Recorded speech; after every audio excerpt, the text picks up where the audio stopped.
네, 안녕하세요. 반갑습니다. 어, 신활력 사업 또는 농촌에서 청년 사업 뭐 이런 얘기들을 좀 해보려고 합니다. 저는 원래 공대를 나왔고요. 화학공학을 전공했는데 환경 공부를 하려고 환경대학원에 진학해서 석사 논문은 대기오염 가지고 논문을 썼습니다.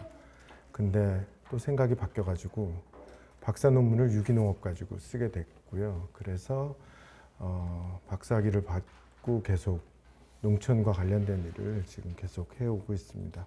중간에 이제 호주에 크리스탈 워터스라고 하는 생태마을에 가서 퍼머컬처라고 하는 걸 배웠는데요. 뭐 그걸 바탕으로 우리 농촌을 어떻게 지속 가능하게 만들까 뭐 계속 그런 고민 그런 일들을 좀 해왔습니다. 2010년에 완주로 갔는데요.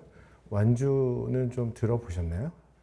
농촌에 관심 있으신 분들은 조금 이제 완주가 로컬 푸드 뭐 또는 커뮤니티 비즈니스 이런 걸로 유명하죠. 그런 일을 막 시작할 때 완주로 내려가서 그런 일들을 기반을 닦는 일들을 좀 했고요. 그 이후에 여러 지자체랑 조금 일을 하고 있고 작년부터 이제 좀 다른 일을 하느라고 서울에 있는 어떤 회사에 지금 부사장 역할을 하고 있고 완주에서는 협동조합 이장이라는 이름으로 계속 일을 하고 있습니다. 자, 뭐 신활력 사업에 우리 제천에서 하고 있는 신활력 사업의 목표 중에 하나도 뭐 사실은 지방 소멸을 어떻게 막을 것이냐. 사실은 그래서 지금 이렇게 여러분들과 같은 청년들을 중심으로 또 여러 가지 이야기들을 해보려고 하고 있는 것 같아요. 그래서 지방 소멸에 대해서 조금 더 이해를 하고 신활력 사업으로 들어가야 될 것 같은데요. 완주의 인구예요. 완주는 제천보다는 작아요. 일단 10만이 안 되죠. 제천 인구 얼마죠? 그렇죠. 네, 맞죠. 네. 그래서 지금 9만 정도 되고요. 이 인구가 좀 늘었어요. 왜 늘었냐면 혁신도시 때문에 늘었어요. 그래서 거기 아파트를 막 지으니까 사실 인구가 조금 늘었지만 그래서 완주구는 계속 인구가 늘 거라고 예상했는데 줄고 있어요. 네, 그래서 뭐 우리 조금 중소도시, 제천과 같은 도농복합도시, 완주 이런데 모두 다 지금 인구가 줄어드는 그런 상황이다. 그러니까 큰 대도시 이외에는 또 수도권 이외에는 지금 인구가 줄어드는 상황이고요. 실제로는 서울시도 인구가 줄고 있어요. 서울시가 자꾸 수도권에 있는 다른 도시로 인구가 빠져나가고 있어요. 뭐 얘기 들어보셨나요? 서울시에 폐교가 생기는 거. 네, 빠져나가서 지금 폐교가 생기고 있습니다. 뭐 하여튼 좀 뭔가 이상한 현상들이 지금 인구와 관련해서 계속 일어나는 거죠. 지금 까맣게 칠한 데가 읍지역이에요. 이 읍지역은 아파트 같은 것들이 세워지니까 이제 인구가 어느 정도 수준을 유지하고 있거나 덜 빠지고 있는데 나머지 농촌 지역은 지금 인구와 관련된 지표는 다 좋지 않습니다. 실제로 지도상으로 보면 전체 지표들도 향상되지 않았고요. 지금 전체 지도상에 완주의 주로 읍지역이 저 녹색 지역에 있는 저기 읍지역인데요. 여기랑 이서가 혁신도시가 들어온 곳이에요. 그런데 나머지 지역, 농촌 지역은 다 지금 인구 증가율이 마이너스인 거죠. 그래서 사실은 인구 감소 지역이라고 이야기하는 곳 말고도 굉장히 많은 지역이 농촌 지역이 인구가 감소하고 있다는 거죠. 그래서 뭐 예를 들면 수도권 근처에 있는 지역들에 있어서도 사실은 주요 중심부의 인구는 줄지 않더라도 외곽 지역의 인구는 줄고 있다는 겁니다. 그런 현상들이 지금 우리나라에서 전반적으로 일어나고 있어요. 사실 지방 소멸에 대해서 우리가 더 심각하게 생각하게 된 거는 일본의 마스다 연구소라고 하는 곳에서 지방 소멸이라고 하는 책을 냈어요. 그래서 이런 지방에 있는 농촌 지역이나 중소도시의 인구가 없어지면 그 농촌이 사실 도시를 뒷받침하고 있잖아요. 도시의 물 공급이 어디서 돼요? 농촌에서부터 되잖아요. 수원지가 다 농촌에 있죠. 그 다음에 식량도 그렇게 공급되죠. 에너지 생산도 사실 농촌 지역에서 뭔가 만들어서 도시로 공급하고 있잖아요. 이런 부분들을 우리가 라이프라인이라고 하는데 그게 다 농촌 지역에 있는 거예요. 그런데 여기가 무언가 문제가 생기면 큰 도시, 나중엔 동경까지 위험하다. 뭐 이런 얘기들을 마스다 보고서에서 했었죠. 그래서 도미노 같은 현상이 일어날 거다 이렇게 경고를 했고요. 이때부터 이제 많은 사람들이 우리도 곧 닥친다. 왜 일본보다 우리가 한 10년에서 15년 뒤를 계속 쫓아가거든요. 그래서 곧 닥친다 이렇게 이제 경고를 했어요. 사실 우리 지역을 관리하는 데는 농촌은 주로 농업과 농촌은 농림부가 관리하지만 전체 지역을 관리하는 데는 행안부죠. 이 행안부에서는 이 사실을 잘 받아들이지 않아서 지방소멸이라고 하는 말을 잘 안 썼어요. 그래서 이제 재작년에 인구 감소 지역이라고 말을 했죠. 지방 소멸 지역이란 말을 안 쓰고 89곳을 발표했습니다. 그런데 그 89곳에 제천이 들어가 있는 거죠. 그죠? 네. 그러면서 그 다음에 22년에 이 89곳 또 속해 있는 광역들을 포함해 가지고 지방 소멸 기금이라고 하는 걸 지원하기 시작을 했어요. 이 돈이 기금이라고 하는 말을 쓰는 건 뭐냐면 법률로 만들어 놔가지고 이 돈이 정권이 바뀌더라도 계속 쓰게 만들어 놓은 거예요. 10년간은 계속 쓰게 만들어 놓은 거죠. 그 10년간 총 비용이 1조를 하겠다 한 겁니다. 우리가 보통 기금이라 그러면 기금을 만들어 놓고 이자 가지고 무슨 사업을 하는 거잖아요. 근데 예산에서의 기금은 그게 아니라 똑같은 예산인데 예산 항목이 기금이에요. 근데 이 돈은 따로 빼거나 이럴 수 없어요. 그 용도로만 써야 돼요. 이걸 그냥 박아놓은 거죠. 10년간 이렇게 쓰겠다. 그래서 지역 소멸 지역으로 지금 되어 있는 데는 이 기금을 향후 10년간 지원받을 수 있게 된 겁니다. 그러면 일종의 인구 감소 지역이어서 약간 불명예스럽지만 새로운 기회가 지금 온 거죠. 이런 사업들을 통해서 우리가 무언가 할 수 있는 이제 기회가 온 겁니다. 한데 아까도 잠깐 말씀드렸지만 남원의 데이터가 있죠. 이 인구 감소 지역을 시군 단위로 지표를 만들어요. 시군 단위의 인구가 줄고 있느냐, 늘어나느냐, 청년 인구가 주느냐, 늘어나느냐, 인구가 들어오느냐, 많으냐, 뭐 이런 것들로 지표를 만들어 놨거든요. 저걸 시군 단위로 한다는 거예요. 그러니까 제천시 전체를 가지고 지표를 점검했고 그 점검에 의해서 지금 지방소멸 지역, 인구 감소 지역으로 지정이 된 겁니다. 한데 똑같이 남원 지역을 제가 다시 조사를 해봤더니 실제로 남원 지역은 지금 동그라미 세 번째 보세요. 인구 감소 지역의 남원시의 현황을 보시면 5개동의 인구의 60%가 거주해요. 그런데 그 인근에 있는 수지면 같은 데가 600여 가구에 1200명이 살고 고령 인구는 500명이에요. 무슨 얘기예요? 중심지의 인구 감소는 안 일어날 수 있다는 거예요. 근데 농촌 지역이 일어나고 있다는 거죠. 그런데 이 지표는 전체적으로 관리해요. 그러면 행안부가 니네 빨리 이 지표를 개선하라고 하겠죠. 인구를 증가시키고 청년 인구를 늘리고 그러겠죠. 그러면 어디에 먼저 돈을 쓰고 있을 것 같아요? 네, 중심부에 쓰겠죠. 대부분 지금 지방소멸기금을 쓰는 사업 계획이 그렇게 돼 있어요. 중심부나 관광지 중심으로 여러 가지 투자를 해요. 그러고 나면 오히려 농촌에 있던 청년들이 중심부로 더 들어가는, 지역 내에서 오히려 지방소멸을 야기시키는 그런 상황이 될 수도 있다는 겁니다.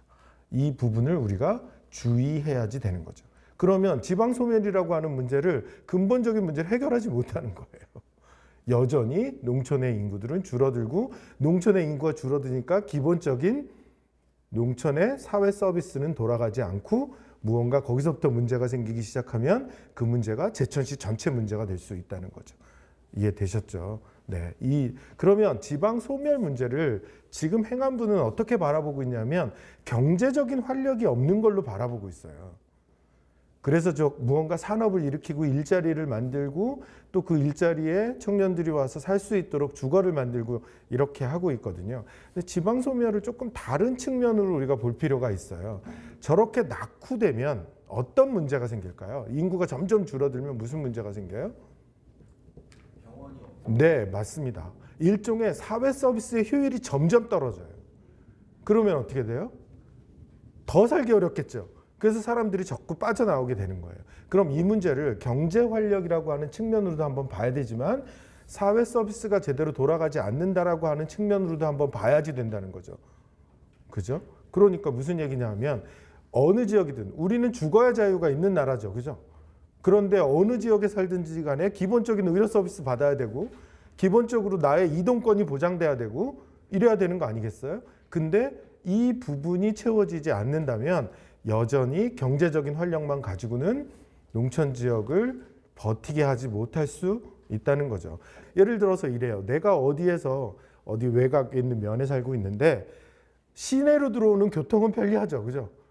비교적 아주 편리하진 않지만 비교적 편리하죠. 면에서 면으로 가는 방법이 별로 없죠. 그래서 저쪽에 일자리가 있어요. 내가 하고 싶은 일자리가. 그런데 못 가잖아요. 그 일자리에 월급이 많지 않아서 차를 사면 월급의 반을 차를 관리하는 데 써야 되는 거예요. 그럼 그 일자리를 내가 접근할 수가 없는 거죠. 이동권이라고 하는 거는 사실은 생명 유지에도 굉장히 필요하지만 자신들의 생계를 유지하는 데도 기본적인 권리에 가깝다는 겁니다. 그럼에도 불구하고 그런 것들이 불편하다면 아마도 그런 곳에 투자하지 않는다면, 지원하지 않는다면 이 문제들은 근본적으로 해결하기 어렵겠다. 저는 그렇게 생각해요. 그런데 지금 지방소멸 대응을 하고 있는 많은 정책은 산업적이거나 경제적인 정책만 한다는 거죠. 혹시 청송의 뉴스를 들어보셨어요? 청송이 버스 요금을 무료로 했어요. 인구가 많지 않거든요. 그래서 1년에 드는 예산이 3억 5천밖에 안 돼요. 그래서 주민들이 그냥 버스를 공짜로 타요. 이랬더니 이동량이 20%가 늘었어요. 그러니까 주민들이 그냥 나 어디 가야 되겠다 그러면 가시는 거예요. 그러다 보니 지역 경제 활성화 효과까지 생긴 거예요. 우리가 어쩌면 농촌 지역에서 지금 고민해야 되는 문제가 단순하게 돈을 버는 문제가 아니라 기본적인 서비스들을 어떻게 효율적으로 돌아가게 할 것이냐의 문제도 같이 고민해야지 된다는 거죠. 지방소멸을 바라볼 때 여러분들이 그런 시각을 같이 가지셨으면 좋겠어요. 또 하나 이 지방소멸을 막는 정책 중에 하나로 대두됐던 것이 기본소득이에요. 그래서 농민 기본소득을 주기도 하고 농촌 기본소득 뭐 이런 얘기가 나와서 이재명 지사가 경기도 지사일 때 야, 한번 실험해보자 이래서 사회실험이라는 걸 했어요. 그래서 작년에 연천군 청산면이라고 하는 곳에 월 15만 원씩 지급합니다. 청산면 주민이면 누구나. 이게 이제 뭐 1인으로 치면 되게 적은 금액 같지만 4인 가족이 되면 60만 원이니까 꽤 큰 돈이 되는 거예요. 그래서 이게 어떤 효과가 나는지 우리 한번 보자. 그래서 그 효과를 검증하는 연구팀에 들어가서 작년 1년 동안 어떤 일이 벌어지는지를 이제 모니터링을 했어요. 그런데 문제가 이런 거예요. 청산면 옆에 정고읍이라고 있어요. 여기가 15,000 정도 돼요, 인구가. 청산면은 4,000이에요. 그래서 기본소득을 지급합니다라고 계획을 하는 순간에 이렇게 돈을 써야 되는데 청산면 내에 돈을 쓸 때 그럴 때 사실은 지역 화폐로 줬거든요. 디지털 지역 화폐로. 그래서 다른 데서는 못 쓰고 청산면 내에서만 쓰는 걸로 해가지고 처음에 주민들 설명을 했어요. 그랬더니 어르신들이 청산면엔 병원이 없어요. 청산면엔 약국이 없어요. 중간에 있는 젊은 학부모들은 청산면에 학원이 없어요. 그래서 그 세 가지를 정곡읍까지 풀어줬습니다. 쓸 수 있게 해준 거죠. 그러면 이 실험의 효과를 지금 검증하기가 어려워진 거예요. 사실은 이런 문제들이 생기더라는 거죠. 농촌 지역을 어디까지 우리가 하나의 경제적인 단위, 생활의 단위로 묶어내야 되는지가 고민스러운 거예요. 실험을 청산면으로 한정했으면 안 됐었다는 거죠. 정거국을 중심으로 이렇게 묶었어야 되는데 그럼 인구가 너무 많아지잖아요. 그럼 예산이 모자랐겠죠. 뭐 이런 딜레마가 계속 이제 존재했던 겁니다. 그래서 첫 번째 문제가 그런 게 나왔고요. 두 번째 문제는 제천보다도 더 약간 전통적인 지역이에요. 접경지대여서 새로운 어떤 변화 이런 것들이 굉장히 더디고 이런 곳이었어요. 그래서 이렇게 교육하면 오늘은 여성분들 많이 앉아 계시지만 여성분들이 거의 없어요. 남성분들만 나와가지고 계속 이러시는 거예요. 그래서 되게 가부장적인 그런 농촌 지역이었고 지역에서 무언가 하려면 뭐 청년들이나 여성들이 많이 이제 나와서 여러 가지 일들을 해야 되는데 그런 분들을 거의 만날 수 없는 뭐 이런 상황이었고 그런 분들하고 그래서 일부러 뭐 좀 나와서 얘기도 해보고 일 좀 해보자라고 계속 발굴해서 저희가 면담을 하러 다녔는데 무슨 얘기를 꺼내면 어르신들한테 혼날까 봐 아무 얘기를 안 하세요. 그래서 무슨 일을 하기 되게 어렵다. 뭐 이런 상황이 또 농촌의 어려움 중에 하나였어요. 그래서 이거를 이제 뭐 학원 내지는 병원 또는 약국은 전고급에 어차피 쓰지만 나머지 비용은 이제 청산해서 써야 되니까 어디다 쓰시나 이렇게 모니터링 했더니 편의점에서 쓰시는 비율이 높아 졌어요. 그래서 이게 정말 이 지역 발전에 도움이 되는 건가 그랬더니 편의점 주인 중에 3개가 있었는데 2개는 청산면 주민이 아니에요. 외부에 와서 편의점을 하시는 거죠. 그래서 청산면 주민들이 거기 가서 막 쓰면 그 돈은 이분은 환전해가지고 다른 데 가서 쓰시겠죠. 그럼 지역 경제에서 돈이 순환하는 효과는 일어나지 않겠죠. 네, 이거예요. 이것도 문제였는데 또 하나 아주 작은 사례지만 저희가 조금 유의 있게 본 게 예전에 저걸 지급하지 않았을 때 동네 할머니들이 모여서 할머니 한 분이 이제 밀가루를 사가지고 야, 우리 오늘 칼국수 해 먹자 이래가지고 칼국수를 해서 드셨어요. 근데 이걸 지급했더니 그런 일은 없어지고요. 편의점에 가서 비비고를 사서 드시더라고요. 그래서 이게 우리가 농촌 발전에 도움을 주고 있는 건지 아닌지 뭐 이런 고민이 자꾸 됐습니다. 그러니까 돈을 많이 벌어가지고 많이 쓰는 농촌으로 바꾸는 게 과연 농촌에 도움되는 건지 이런 지점에 있어서 새로운 어떤 과제 뭐 이런 것들이 조금 고민됐어요. 자, 이런 우리 지방 소멸시대의 농업 농촌이 이런 상황이다라고 하는 것을 염두에 두고 조금 더 구체적인 상황으로 들어가 볼게요. 2021년 귀농귀촌 현황을 보면 뭐 거의 이 추세는 꺾이지 않고 매년 제가 보니까 지난 한 5년 전부터 1.5% 정도의 국민들이 농어촌으로 이주하고 있어요. 그러니까 이미 하나의 패턴으로 이제 완전히 굳어진 것 같아요. 한데 최근에 아주 두드러진 상황은 귀촌 인구 중에 맨 밑에 녹색 이 청년 비율이에요. 30대 이하의 비율인 거죠. 아니 20대 이하, 30대 이하의 비율인 거죠. 그래서 이 친구들이 지금 굉장히 많은 비율로 농촌으로 들어오고 있다. 이거는 최근의 상황입니다. 그런데요, 이 친구들이 귀농은 안 하고 귀촌을 하죠, 그죠? 그런 이유가 있어요. 네, 2인 도시근로자의 평균 소득이 5,800만 원인데 2인 농가의 평균 소득은 4,100만 원이에요. 70%밖에 되지 않아요. 평균으로 보면요. 근데 이거는 농가 소득이에요. 농해 소득이 포함되어 있어요. 농업만 보면 농업 총수익, 매출액이 3,700만 원인데 농업 경영비가 2,400만 원이에요. 그래서 남는 돈이 1,300만 원이에요. 이러니 누가 농사를 짓겠어요. 내가 평균적인 농부가 된다 그러면 이 정도밖에 벌지 못하는 게 지금 농업의 현실인 거예요. 그럼 많이 버는 농민들은 없느냐? 1억대 매출을 올리는 농부를 비율로 조사했더니 3.9%였어요.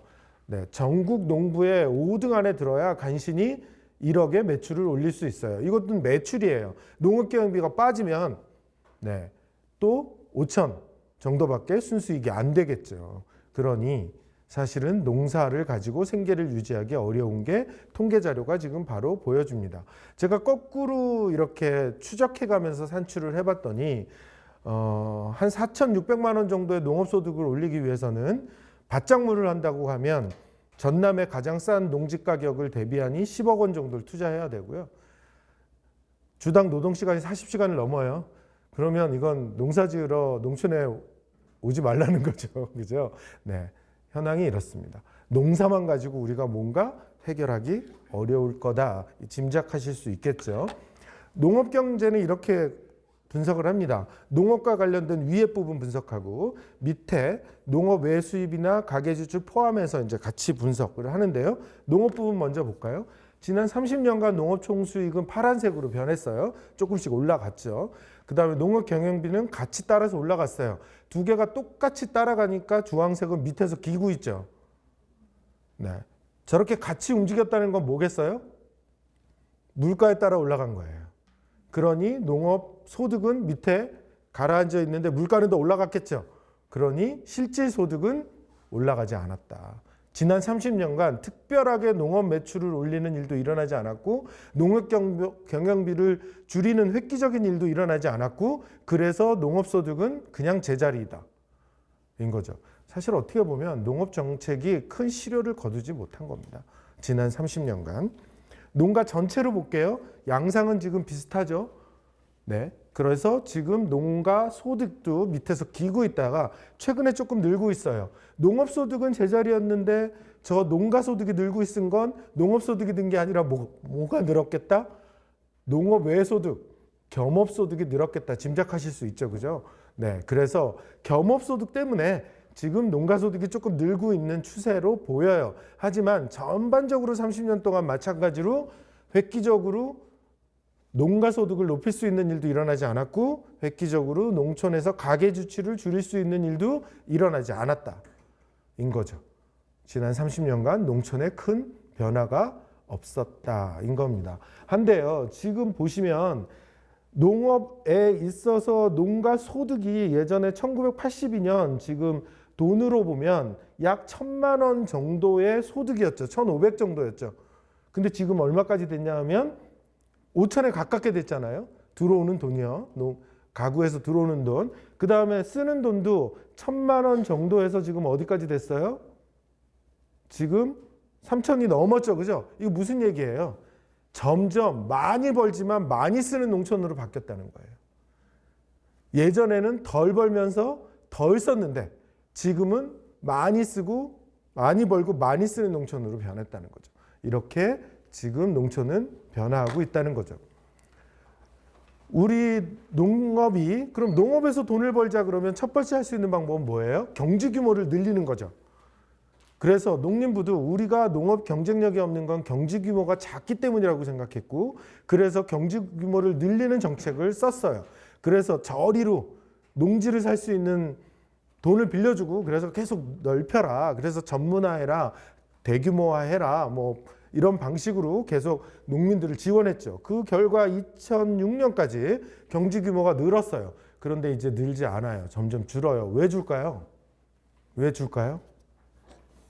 이미 다 규모를 늘려서 경지 규모를 늘려도 농업소득이 증가하지 않는다는 걸 알게 됐어요.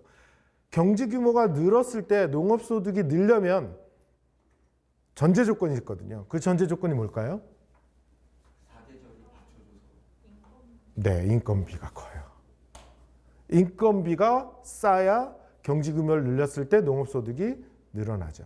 그런데 농촌에 지금 인건비가 거의 도시랑 같거든요.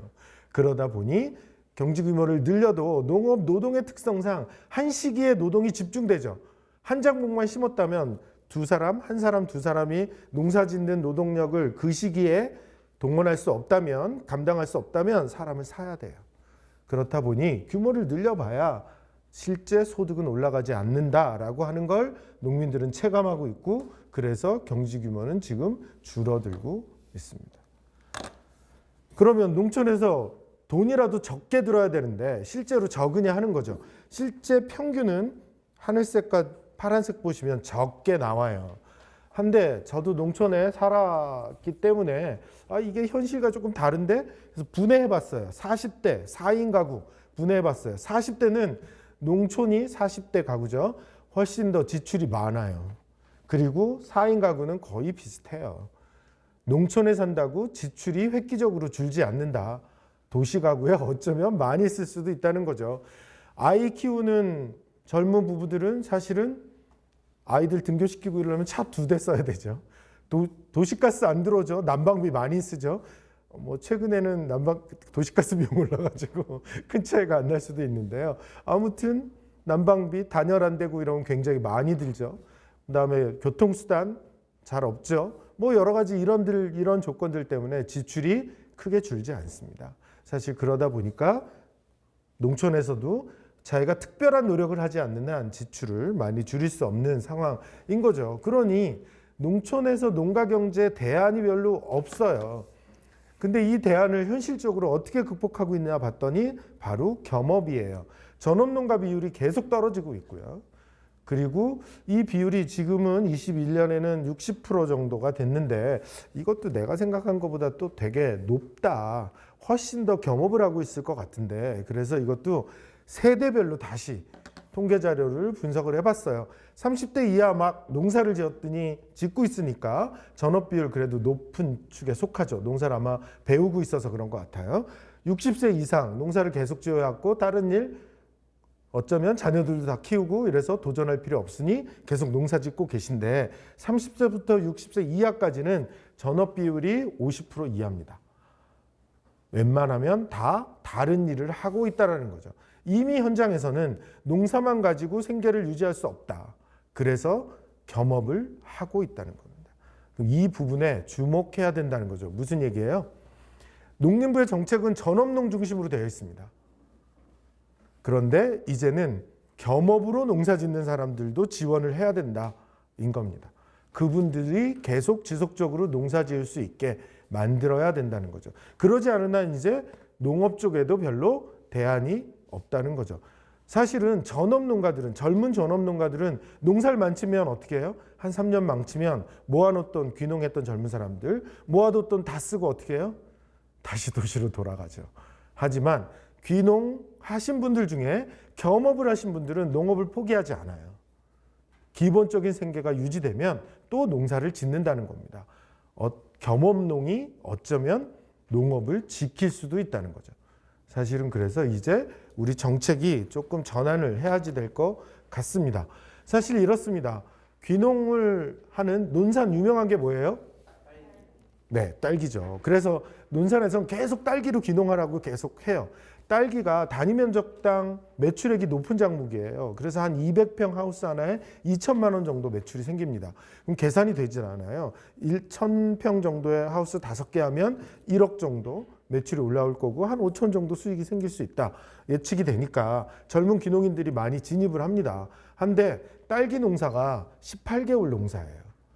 그래서 지금 딸기를 수확하지만 지금 다음에 농사를 준비하거든요. 지금 노동 시간이 예를 들어서 한 1,000평 하우스 하는 노동 시간이 부부의 합산 노동 시간이 지금부터 시작되는데 한 부부의 합산 노동 시간이 하루에 40시간에 육박해요. 새벽에 나가지고 딸기 따가지고 출하시키고 다음 농사 준비하고 이렇게 하거든요. 그렇게 하면 1년 농사를 지어보죠. 그럼 이제 애들이 망가집니다. 애들이 건사가 안 돼서 이제 부부가 1년 농사하고 수입 지출 따져본 다음에 회의를 해요. 그럼 회의의 결론은 뭘까요? 부인이 식당에 취직하는 거예요. 그래야 애들이라도 건사가 되니까. 그러면 남편은 하우스를 5개 지어놨으니 이제 하우스 5개 농사를 혼자 짓죠. 그럼 어떻게 해야 돼요? 외국인 노동자를 삽니다. 그래서 농사를 짓습니다. 그래서 다시 1년을 농사 지어보죠. 그래서 수입 지출 다시 계산해 보면 결론은 하우스 2개 혼자 하는 거랑 같아요. 상황이 어떤지 아시겠죠? 그죠? 이게 지금 농업의 현실이라는 거예요. 그러면 농사 짓는 사람들한테 처음부터 혼자나 둘이 감당할 수 있는 농사 짓고 다른 걸 겸업해라 라고 말하는 게 훨씬 더 현명하다는 겁니다. 그 방식이 훨씬 더 바람직하다는 거죠. 지금 그래서 그런 방향을 우리가 모색해야지 되지 않나 싶습니다. 한데요, 농촌에 그런 일자리가 많지 않다는 게 가장 큰 문제예요. 농촌의 일자리를 분석을 해보면 인구 1000명당 일자리가 숫자상으로는 읍면부에 더 많은 걸로 보이죠. 하지만 이미 농립업 일자리가 포함되어 있고 건설 제조업 일자리, 매일 나가서 뭐 해야 되는 일자리 정도밖에 없으니 우리가 농사 지으면서 겸업하기는 어려워 보인다. 그래서 오히려 농촌에 그럴 수 있는 일자리를 많이 만들 필요가 있지 않겠냐라고 하는 거죠. 한데 그러면 우리가 상상해 볼 수 있습니다. 왼쪽 부분을 늘리면 되죠. 그죠?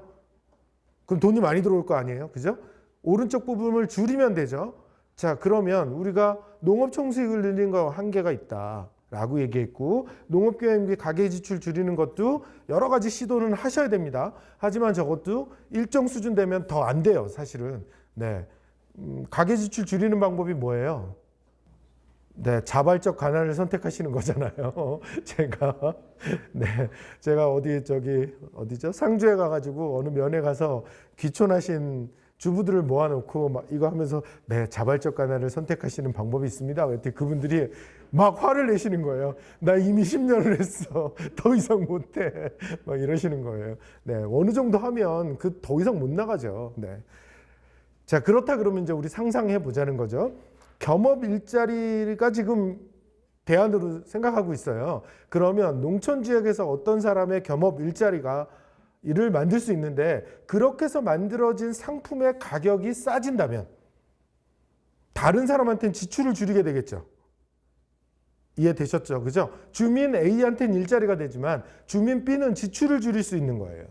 이렇다 그러면 무언가 저런 일들이 농촌에서 많이 벌어지면 무언가 해결책이 생기는 것 아닌가라고 하는 거죠. 그러면 오른쪽이 줄어들고 왼쪽이 늘어날 거 아닙니까? 이런 일들을 우리가 많이 만들어 보자는 겁니다.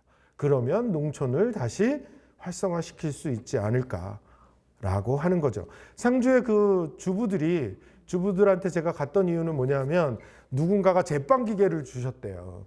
그래서 이제 빵집을 해볼까? 막 이러면서 이제 인구 얼마 안 되는 면소재지에 빵집을 내시려고 하는 거예요. 그래서 내가 아무래도 빵집 사업은 안 될 것 같고, 그래서 이제 왜 빵집을 하시려고 해요? 그래가지고 그분들한테 포스트잇을 주면서 빵집이 생기면 좋은 이유를 써보라고 했어요. 그랬더니 1번이 뭔지 아세요? 1번? 서울에 있는 카페 같은 이쁜 공간에서 우리도 수다 떨 수 있다였죠. 그러니 빵집이 목표가 아니라 뭐가 목표면 돼요? 수다 떨 수 있는 공간을 만들면 목표가 되는 거죠. 이걸 빵집을 만든다고 그분들을 막 부추기면 어떻게 돼요? 거기서 돈 벌려고 애쓰다가 돈 안 벌리면 치고받고 싸우고, 그래서 잘 살던 농촌 주민들이 서로 화내고 헤어지게 되는 거죠. 그죠? 그런 오류가 흔히 지금 농촌에서 많이 생기는 거죠. 아무튼 간에, 하지만 그 수다방에서 적절하게 뭐 수다방이 빵을 굽든 커피를 내리든 차를 먹게 하든 한 분 정도의 일자리를 조금 만들고, 그런 분들이 와서 여기서 수다 떨 수 있게 하면 무언가, 야 우리 수다 떨로 상주 시내 나가자, 이런 일들 줄어들 수 있겠죠. 그러면 무언가 굉장히 다양한 어떤 일들을 여기서 꾸며볼 수 있겠다라고 하는 겁니다. 자, 그런 일이 근데 정말 일어날 수 있을까 봤더니 일단 땅값이 싸요. 그러니까 도시에서 창업을 하면 높은 임대료 때문에 얘의 적정 일종의 고객이 확보돼야 되죠. 그죠? 그래서 사업 계획을 할 때 보통은 도시에서 창업할 때는 임대료가 얼마고 직원을 몇 명 쓰고 이러니 지출이 얼마가 되고 내가 적정 수익을 가져가려면 손님이 얼마가 와야 되고, 그런 손님을 구하기 위해서 어디에 홍보 마케팅을 해야 되고 찌라시를 돌려야 되고 막 이렇잖아요. 그죠? 이렇게 사업 계획을 해야 되거든요. 근데 농촌에서는 사업 계획을 제가 뒤로 하는 사업 계획이라고 얘기하거든요. 그게 뭐냐면 여기서 커피숍을 내봤자 하루에 몇 명 올지 거의 뻔히 알아요. 그러면 그거에 맞게끔 규모를 산정하고 그거에 맞게끔 운영해요. 그런데 지대가 싸다 보니까 그게 가능하다는 거예요. 그런 방식이 가능하다는 거죠. 그런데 예를 들어서 더 나가서는 지대가 싸니까 뭐도 가능하냐 하면 점심 장사만 할게, 저녁 장사만 할게, 내지는 주말 장사만 할게, 이런 것도 유연하게 가능해지더라 하는 거죠. 그래서 그런 지점들이 충분히 농촌 지역에서는 생기더라. 심지어는 내가 가진 땅에서 할게 그러면 굉장히 유연하게 할 수 있어요. 내가 지금은 다른 일을 하고 있어요. 뭐 예를 들어 조그만 가공 공장이 있어요. 가공 공장 한 편을 털어서 커피숍 할게. 이러면 굉장히 유연한 방식으로 여러 가지 시도를 해볼 수 있다는 거죠. 그렇기 때문에 이런 일들이 가능해진다라는 거예요. 그러면서 불필요한 비용들이 감소하게 되니까 얼마든지 상품값을 저렴하게 가져갈 수 있다. 더 좋은 방식은 여러 사람이 모여가지고 소비자가 생산에 참여하는 겁니다. 그러면 획기적으로 상품 가격을 낮출 수 있어요. 그게 뭐냐면 저희 동네에 있는 거죠. 바로 공동육아예요. 귀촌해서 농사 짓고 이런 분들이 많이 있는데, 이런 분들이 아이를 맡겨야 되는데 면소재지에는 어린이집이 있어요. 그런데 동네 가까운 데 없으니까 그런 분들이 모였죠. 그래서 우린 선생님을 한 분만 구하고 학부모들이 요일을 정해서 돌아가면서 나오자. 이러니까 이분들은 자신의 그 인건비를 안 받는 거죠. 그러니까 교사 인건비가 줄어들었겠죠. 한 사람 교사 인건비만 내면 되고 돌아가는 겁니다. 그래서 그냥 어느 공간, 조그만 공간 빌려서 하다가 완주군이 폐교에 한 공간 내줄게 이랬어요. 그걸 무료로 쓰고 있거든요. 그러면 더 낮아졌죠.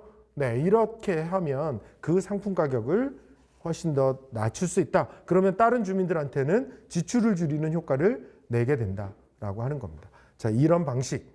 또 저희 동네에 있는 요건 요일제 식당이에요. 요일마다 요리사가 변해요. 월요일 날은 한국 가정식, 화요일 날은 일본 가정식, 뭐 수요일 날은 뭐 이탈리아, 휠라는 음식, 뭐 이런 식으로 정해져 있습니다. 저희 동네에 스파게티를 만드는 식당이 없어요. 그래서 저희 주민들은, 저희 동네 완주군 고산면인데 스파게티를 먹고 싶다 그러면 이제 수요일 날까지 참는 거죠.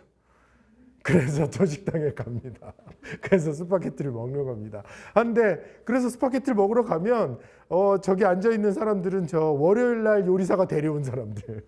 여기 앉아 있는 사람은 금요일 날 요리사가 데려온 사람들, 자기가 생산 과정에도 참여하고 있지만 또 소비자로서도 참여하는 겁니다. 자, 이런 방식은 뭐 적정한 고객을 확보하게 되고 계속 지역 사회에서 외부에 의존하지 않는 어떤 상품들을 계속 공급해 줄 수 있는 그런 역할을 할 수 있습니다. 자, 이런 일들을 우리가 모색해 볼 수 있다는 거죠. 사실 이런 일들을 잘 하게끔 지원해 보자가 지금 신활력 사업입니다. 그래서 여러분들이 이제 오늘 교육을 받고 아까 보니까 무슨 수요조사 같은 걸 하시는 것 같은데 지금 오늘 드리는 말씀을 잘 이제 반영해서 내가 우리 동네에서 이런 일을 해봐야 되겠다 하시면 그런 일들을 아마도 신청하실 수 있을 것 같고 그걸 적절하게 이 사업비를 가지고 여러분들을 지원할 수 있을 것 같아요. 신활력 사업이라고 하는 건 신활력 플러스인데요. 왜 플러스가 됐냐 하면 노무현 정부 때 신활력 사업이라는 걸 했어요. 노무현 정부 때 무슨 고민을 했냐 하면 지역에 내려가는 돈들이 다 쪼개져서 내려가요. 농림부도 내려보내고 행안부도 내려보내고 문화관광부도 내려보내고 복지부도 내려보내고 이래서 그때 대통령이 지시를 한 거죠.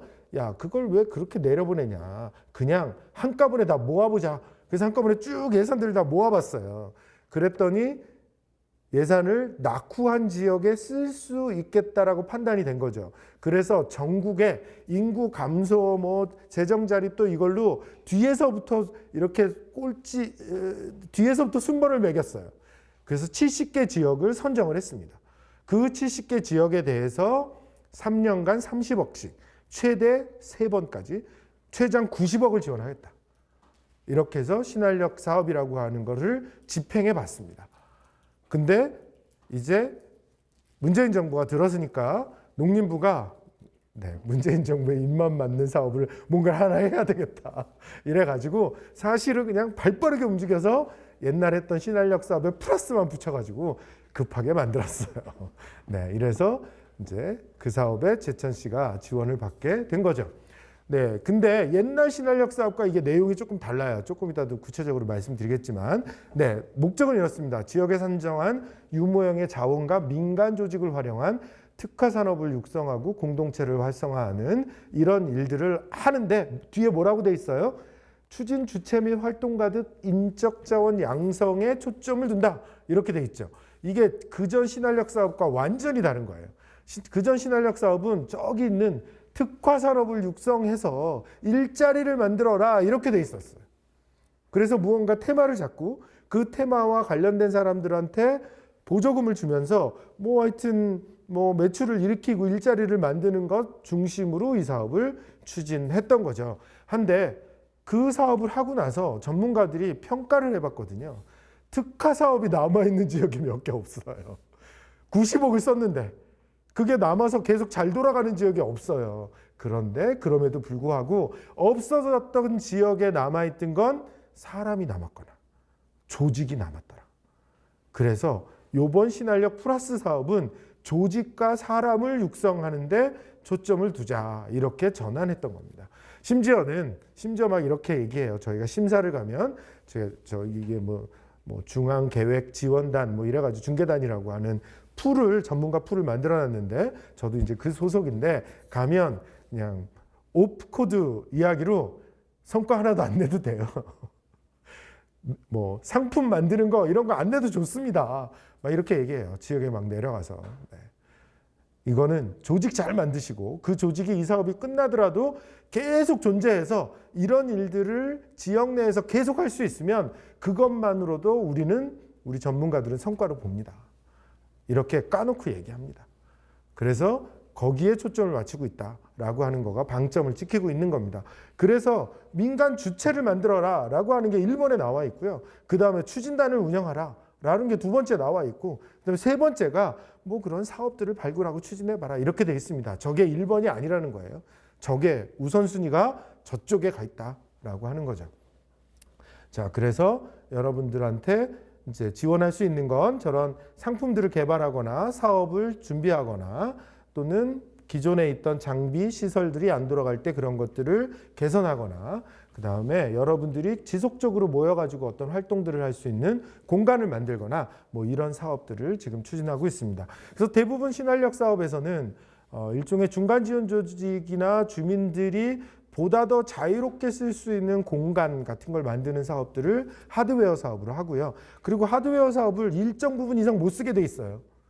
그래서 다 어떤 프로그램이나 소프트웨어 지원이거나 또는 교육이거나 이런 데 훨씬 더 많은 비율을 쓰도록 지금 되어 있습니다. 저기 30% 이상을 쓰도록 지금 되어 있죠. 하지만 하드웨어 사업비는 예를 들어서 개별 사업체의 시설 장비를 새로 지어주거나 이런 사업은 거의 허용하지 않습니다.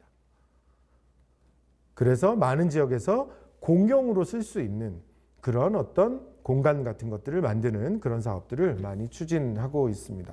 제천 지금 준비하고 있는 사업도 지금 그렇게 되어 있고요. 제가 지난번에 확인을 해보니까. 네, 그래서 지금 총 작년까지 100개 시군을 추진하고 있고요. 여러분들은 22년에 지정이 됐죠? 그죠? 작년에? 네, 그래서 지금 기본 계획을 세우고 있습니다. 자, 이 사례를 보면 지금 예산 같은 경우가 특화 사업이 아예 없는 곳이에요. 아예 없어요. 특화 사업이. 우리는 무슨 예산에 무슨 사과 가지고 뭐 하겠다. 예산에 저수지가 많으니까 이거 가지고 뭐 하겠다 이런 게 없습니다.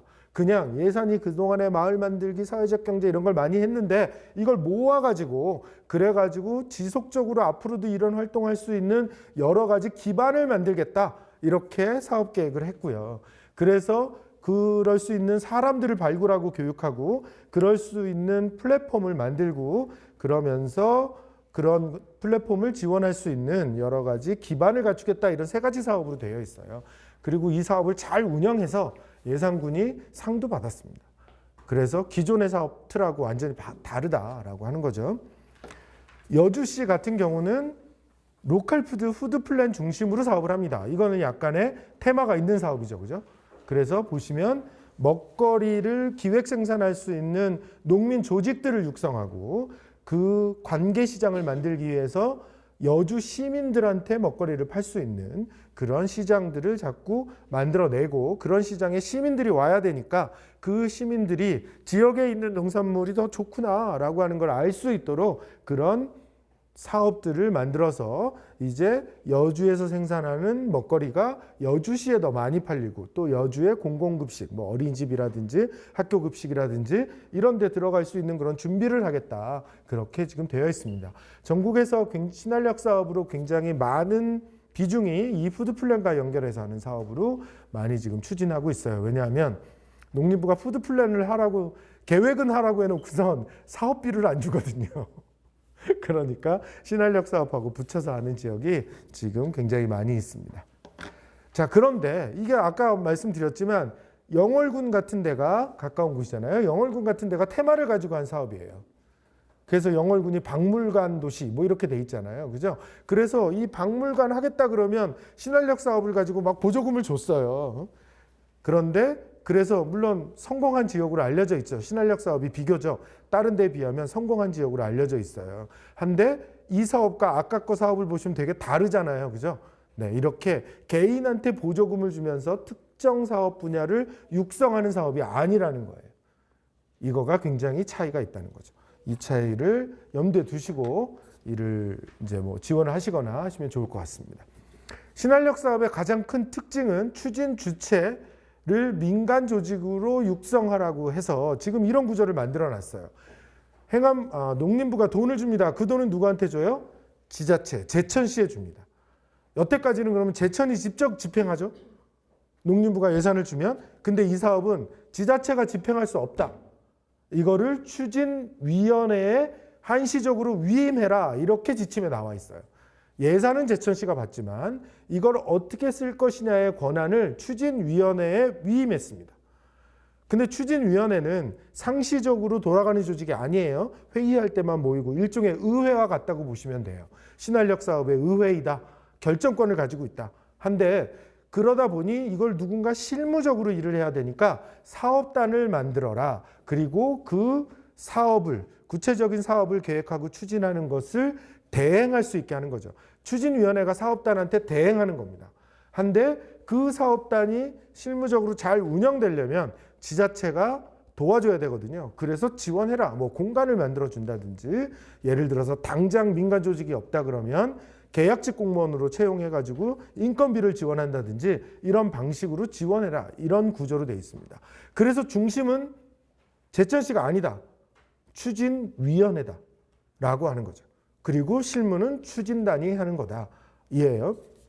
과거에 여태까지 신한력 플러스 사업을 했던 잘 안 되는 지역의 태반의 특징은 추진위원회를 들러리로 세운답니다. 시가 자기 마음대로 하려고 추진위원회를 들러리로 세우고 추진단을 좌지우지하는 데들은 대부분 다 망했어요. 민간이 제대로 할 수 있는 구조를 만들지 않으면 이 사업은 잘 가지 않는다. 잘 진행되지 않는다라고 하는 겁니다. 그래서 이 사항을 잘 염두에 두시고 여러분들이 만약에 사업을 연결해서 하신다 그러면 추진단을 포함해서 추진위원회를 잘 일을 할 수 있게 도와주셔야 돼요. 잘 안 되는 지역 중에 또 하나는 이런 거예요. 초기에 그런 혼란이 많았어요. 여기 추진위원회에 들어가면 보조금을 받을 수 있다. 왜? 과거에 그랬거든요. 과거에 신한력 사업은 추진위원회에 들어가면 그 사람들이 보조금을 받으면서 사업을 할 수 있었어요. 그래서 자기가 사업계 이런 분야에 이런 사업을 만들고 그것도 보조금을 받고 농촌 마을에서 추진위원회 그러면 마을 주민들이 구성하고 마을에 돈을 주잖아요. 그렇게 생각한 거죠. 추진위원회에 들어가면 내가 그럴 수 있겠다라고 생각하고 또 그럴 수 있는 사람이 추진위원장이 된 거예요.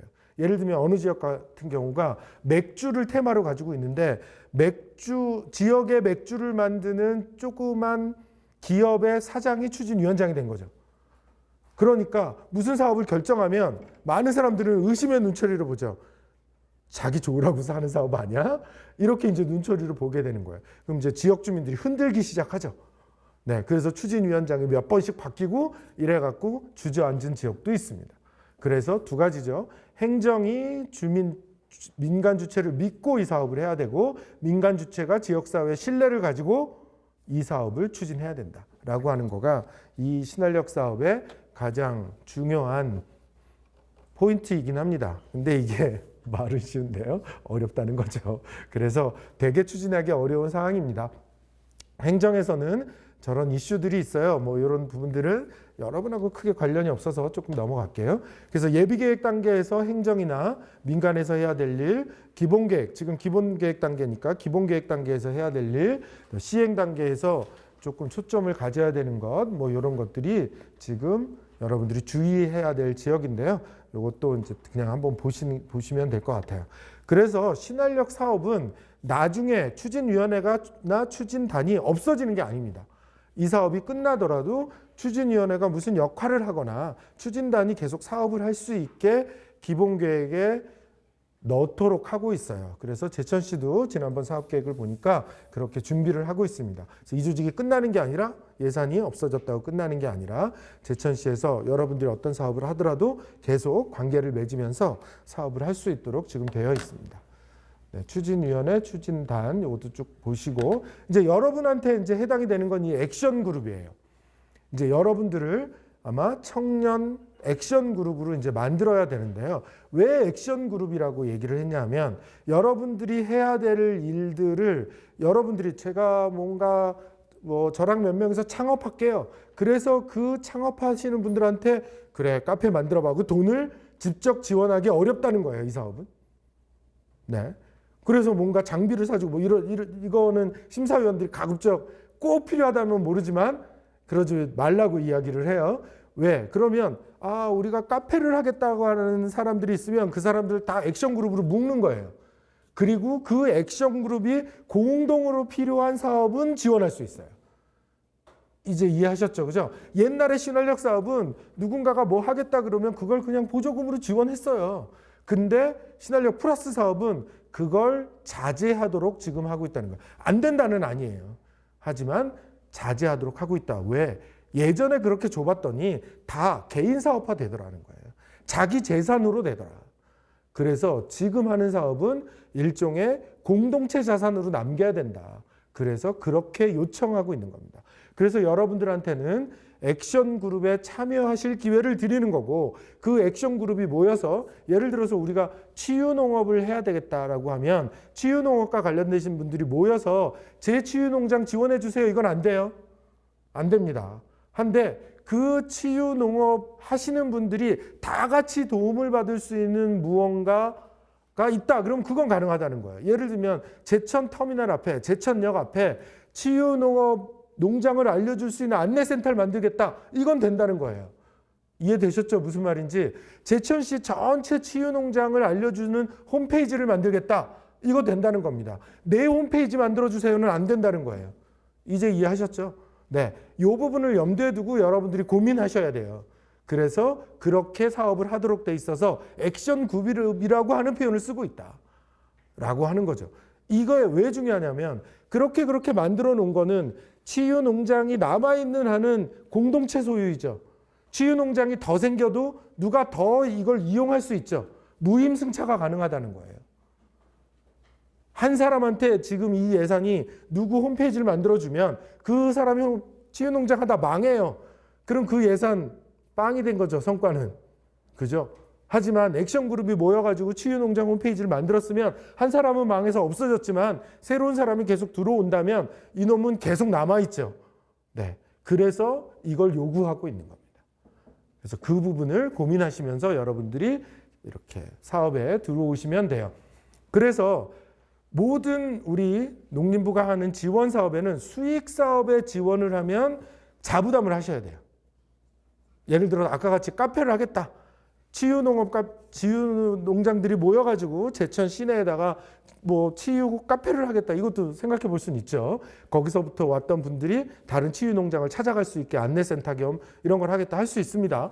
그러면 그 치유 카페에 가서 치유 카페를 할 때 사업비 중에 20%는 자부담을 해야 되니까 치유 농장들이 모아서 20%를 부담해야 되고요. 또 신활력 사업에서 또 하나의 조건은 이것도 필수사항은 아닌데 수익이 적정 수준이 됐을 때 그 사업비를 환원하셔야 됩니다. 그래서 남아있는 신활력 사업 추진단에 수익을 배분해 주셔야 돼요. 뭐 이제 그걸 정하셔야 되는 거죠. 협약을 통해서. 그래서 여러분들이 예산을 받아서 무언가 사업을 하고 수익이 났기 때문에 그 사업을 통해 가지고 다시 지역사회에 환원돼서 또 새로운 일이 일어나고 이런 선순환 과정을 만들었으면 좋겠다 해서 그런 조항들을 지금 넣어놨습니다. 액션그룹이 그렇게 모였다, 치유농장이 모였다 그러면 법인 만드실 수 있고요. 그 다음에 비법인으로 사업을 하셔도 크게 상관은 없습니다. 영리와 수익과 관련된 사업은 상법상의 법인, 협동조합 구성하실 수 있고요. 한데 협동조합이 만들기 쉬우니까 이쪽으로 많이 가고 있고요. 비영리는 사회적 협동조합, 재단법인, 사단법인 이렇게 하고 있는데 대부분 신활력 사업의 액션그룹은 영리 사업을 주로 하기 때문에 주로 지금 법인 쪽의 영리 쪽을 많이 고민하시면 될 것 같고요. 비영리 단체 중에 민간단체 등록을 하셔가지고 하시는 방법이 있어요. 오잖아요. 민간단체인데요. 민간단체 등록을 하시는 방법이 있습니다. 그래서 기존에 민간단체가 있다면 그걸 활용해서 좀 하시다가 나중에 사업을 뭐 본격적으로 할 때 영리 사업이면 영리로 아니면 비영리로 이렇게 전환하시는 방법이 있어요. 한데 지금 뭐 장단점 제가 써놨잖아요. 그죠? 뭐 어떤 경우는 의사결정이 어렵고 어떤 경우는 의사결정이 쉽고 또 어떤 경우에는 설립이 쉽고 어떤 경우는 설립이 좀 까다로우니까 이런 거에 따라서 결정하시면 되고요. 아까 말한 대로 사업단과 수익을 공유하는 그런 협약을 하셔야 되고 그 협약에 따라서 여러분들이 사업단의 일정 부분 수익을 쉐어하셔야 됩니다. 그래서 법인을 만들 때 뭐 주식회사가 되든 협동조합이 되든 비영리 조직이 되든 정관에 이런 것들을 명시하셔야 돼요. 그래서 이 법인들 지역사회 환원이라든지 아니면 민주적인 의사결정을 하는 것에 있어서의 이런 것들이 정관에 다 명시돼야 됩니다. 한데 협동조합은 원래 민주적 의사결정 하도록 돼 있죠. 조합원들이 다 모여서 아예 기본법상에 그렇게 하도록 구성하고 있으니까요. 그리고 또 지역사회에 기여하는 것도 협동조합의 원칙 중에 하나여서 사실은 신활력 사업에서 여러분들이 뭔가 액션그룹을 만든다면 협동조합이 가장 적절하다 이렇게 볼 수는 있습니다. 하지만 협동조합의 단점은 다 같이 모여서 의사결정을 하다 보니 사공이 좀 많은 거죠, 그죠? 네, 그런 점 고려해서 네, 주식회사로 가실 수도 있습니다. 자, 이제 농촌 현황, 이제 또 신한력 사업에서는 충분히 이해하셨죠? 네, 그럼 이걸 바탕으로 여러분들이 어떤 일을 할 수 있을까 조금 보죠. 최근에 로컬이라고 하는 말을 더 많이 쓰죠.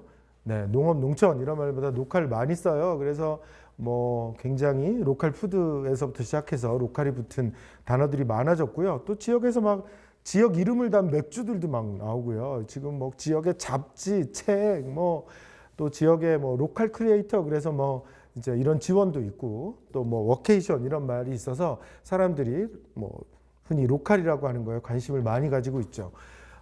사실 전국적으로는 이런 지역에서 일어나는 일들을 도시에 쪽 뭐 사업화 하는 사람들도 많아졌어요. 농사 펀드라고 하는 건 개별 농민들을 묶어가지고 약간 공동구매 펀드를 만드는 뭐 이런 일들도 지금 일어나고 있고요. 뭐 지역에서 일어나는 여러 가지 일들을 이렇게 도시에 알려주는 그런 매거진들도 굉장히 많이 있고 지역에 여행 갈 때 여행 정보들을 연결시키는 그런 사이트들도 있습니다. 아예 시골 투어 뭐 이런 사이트들도 있고요. 여행 가는 것 정보들 또 예약을 걸 수 있고요. 또는 뭐 저기 뭐 한 달 살기 요즘 많아져서 그런 것들을 중개하는 사이트들도 있고 시골 집과 관련해 가지고 어떤 정보들을 주는 그런 사이트들도 있습니다. 아까 제가 이제 서울에 뭐 부사장 명함을 가지고 있다 이랬는데 그 회사가 브랜드쿡이라고 하는 회사고요. 그 회사가 이제 이런 일을 시작을 했어요. 그래서 안녕시골이라고 하는 웹진을 2020년부터 만들었고 어마어마라고 하는 플랫폼 그래서 지역에서 일어나는 다양한 소식들을 프로그램 이런 것들을 소개하는 그런 플랫폼을 운영하고 있습니다. 최근에 지금 오픈을 했는데 잘 돌아가지 않는 건 지역의 일자리가 조금 서울의 도시에서 일자리랑 조금 다르잖아요. 꼭 무슨 알바가 아니라 일종의 한시적인 일자리를 구하기도 하고 또는 원격 일자리가 필요하기도 하거든요. 도시에 있는 사람인데 우리 좀 도와줘 이런 일자리가 필요하기도 하고 그래서 그런 일들을 조금 중개하는 뭐 사이트를 열어보자 그래서 이걸 붙여놓고는 있습니다. 근데 이거 종합해가지고 지금 개편 작업을 좀 하고 있고요. 아무튼 이러한 일들이 지금 많이 벌어지고 있죠. 또 한편으로는 지역에서 성공한 청년들이 많이 나타났어요. 이 친구는 강원도에서 여러 가지 실패를 경험하다가 감자 빵을 통해 가지고 연매출 200억을 만든 이런 친구이죠. 뭐 워낙 유명해서 네이버 뒤지셔서 자세한 얘기를 한번 보시기 바라고요. 이 친구는 또 가까운 영월에서 부모님이 토마토 농사를 짓는데 디자인 전공했는데 내려가서 농사 이어받겠다 그래가지고 굉장히 다양한 일들을 하고 있어요. 일단 여러 품종의 토마토를 심었고 또 외국의 토마토 농가들을 다니면서 외국의 토마토 농가들이 어떤 일을 하는지 뭐 이렇게 벤치마킹 하면서 꼭 농사뿐 아니라 여기에서 뭐 단순 숙박이 아니라 뭔가 테마 컨텐츠가 있는 농장 뭐 이런 것들을 만들어 가지고 네, 지금 여러 가지 사업들을 하고 유명한 셰프들을 연결해서 토마토로 요리를 만들어서 사람들이 오게끔 만들고 뭐 이런 일들을 하고 있습니다. 이 친구는 원래는 죽집을 했어요, 서울에서. 그러다가 죽을 누가 사러 왔는데 양념 그러니까 소금이라든지 이런 걸 하나도 넣지 말고 그냥 해달라고 요청을 하더래요. 그래서 누가 아파서 그러냐고 물어봤더니 아기 먹이려고 그런다고 하는 얘기를 들은 거예요. 아, 그러면 이게 사업이 되겠구나. 죽집이 잘 안 돼가지고. 네, 그래가지고, 이유식을 만들어야 되겠다. 이렇게 생각한 거죠. 그죠? 네, 그래서, 고향으로 내려가서, 하동에 내려가가지고 이유식을 만들기 시작을 했어요. 지금은 뭐 공장도 커지고, 아예 악양면 전체에 있는 유기농 쌀을 이 친구가 아예 그냥 다 사가지고 그걸 이유식으로 만드는 뭐 그래도 상도 많이 받고요. 뭐 이런 상황이 됐죠. 그래서 이 친구의 꿈은 악양면 전체가 이유식 테마로 예를 들면 리조트 단지처럼 만드는 거예요. 네, 그래서 이제 그런 일을 고민하고 있는 그런 친구도 있습니다. 자, 이 친구는 네, 유저가 있는 해남이던가 이쪽에서 아버님의 해남 농사를 이어받으면서 네, 유자를 중심으로 가공도 하고 카페도 만들고 체험도 하고 뭐 이러면서 여러 가지 사업들을 하고 있는 친구입니다. 이 친구는 농산 짓지 않아요. 김제 내려왔는데 MBC PD였어요. 그래가지고 내려와가지고 PD라서 이제 유튜브 동영상을 하기 시작했죠. 근데 동영상 내용이 무슨 큰 주제가 없어요. 누가 할아버지 만났는데 이런 얘기 하더라, 혼났다, 뭐 이런 얘기들을 계속 싣고 있는데, 이 양반의 뭐 구독자와 하여튼 뭐 이런 게 엄청 뭐 많아가지고 굉장히 유명해졌죠. 그래서 지금 MBC는 서울 본사에는 이틀만 출근하고 네, 경업 방식으로 MBC도 이 친구 컨텐츠가 좋은 거예요. 그래가지고 뭐 그런 방식으로 지금 일을 하고 있습니다. 이렇게 지역과 관련해서 굉장히 다양한 일을 하는 청년들이 있고 이런 청년들이 많이 소개되고 그래서 또 나도 지역에 내려가서 뭔가 해볼까 이런 청년들이 도시에 굉장히 많이 있어요. 그래서 그런 청년들이 아마 농촌으로 내려오고 있는 것 같아요.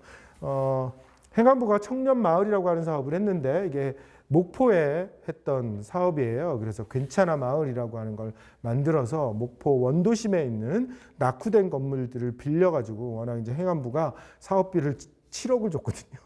1년 안에 다 써라. 이래가지고 그걸 가지고 이렇게 공간을 빌려서 여러 가지 사업들을 하면서 도시에 있는 청년들 갖고 내려와라. 여기에 오면 괜찮다. 그래서 괜찮아 마을인 거죠. 그래서 여기 머물면서 여러 가지 체험도 하고 경험도 하고 뭐 이렇게 해서 그 중에 반수 정도가 목표에 남았다고 해요. 뭐 이런 사례들을 지금 만들어내고 있습니다. 자, 그런데 이런 일들이 가능한 환경이 조금 된 것 같아요. 첫 번째 환경은 예전에는 농촌에서 무언가 만들어서 팔려 그러면 이게 어느 정도 적정량이 되지 않으면 도시로 보낼 수가 없었어요. 예를 들면 1톤차 하나가 돼야 되는 거잖아요. 그럼 오늘 하루 1톤차를 보내면 1톤차 물건을 다 팔려야 되는 거잖아요. 그러니까 이게 대량 생산을 했어야 됐고 그만큼 고객을 확보했어야 되는데 지금은 택배라고 하는 시스템이 있어서 이걸 고민하지 않아도 된다는 거죠. 그러니까 얼마나 적절한 규모로 여러분들이 선택할 수 있게 됐다. 그만큼 또 그렇게 작게 하는 경우는 배보다 배꼽이 더 커지는데 유통비용이 지금은 그 유통비용을 크게 고민하지 않아도 된다. 그래서 사업하기 좋은 환경이 된 거죠. 또 이거를 아예 적극적으로 해주는 유통 플랫폼들도 있는 거죠. 그죠? 그래서 예전에는 택배가 있었는데 지금은 뭐 예를 들면 마켓컬리, 쿠팡 같은 데가 아예 그 유통회사가 창고를 다 해가지고 물건을 쌓아놓고 유통하잖아요. 이런 회사들까지 생겨서 사실은 다양한 방식으로 유통비용을 지금 절감할 수 있게 됐다라고 하는 거죠. 그 다음에 저비용이면서 효율적인 마케팅 수단들을 가지게 됐어요. 특히 SNS. 네. 그래서 젊은 친구들이 많이 하는 인스타 내지는 유튜브 이런 것들을 통해서 고객들을 쉽게 만날 수 있는 예전에는 뭐 이런 거 없을 때 TV 광고 하려면 몇 억씩 들었잖아요. 그죠? 뭐 신문 광고하려면 돈이 많이 드는데 저비용으로 고객들을 만날 수 있는 그런 상황이 됐다는 거죠. 한데 고객들도 지금 트렌드가 변한 거예요. 전반적으로 생활 수준이 향상돼서 예를 들면 계속 가성비가 좋은 물건들을 많이 찾았죠. 그런데 이제는 비싸도 나한테 맞다면 쓰는 거죠. 그죠? 예전에는 뭐 예를 들어 샴푸 같은 거 10,000원 이상 넘으면 안 썼어요. 근데 요즘은 뭐 3만 원짜리, 5만 원짜리 뭐 이런 것도 많잖아요. 그렇게 이제는 꼭 가성비에서만 소비하지 않는 그렇게 소비 패턴들이 바뀌기 시작했죠.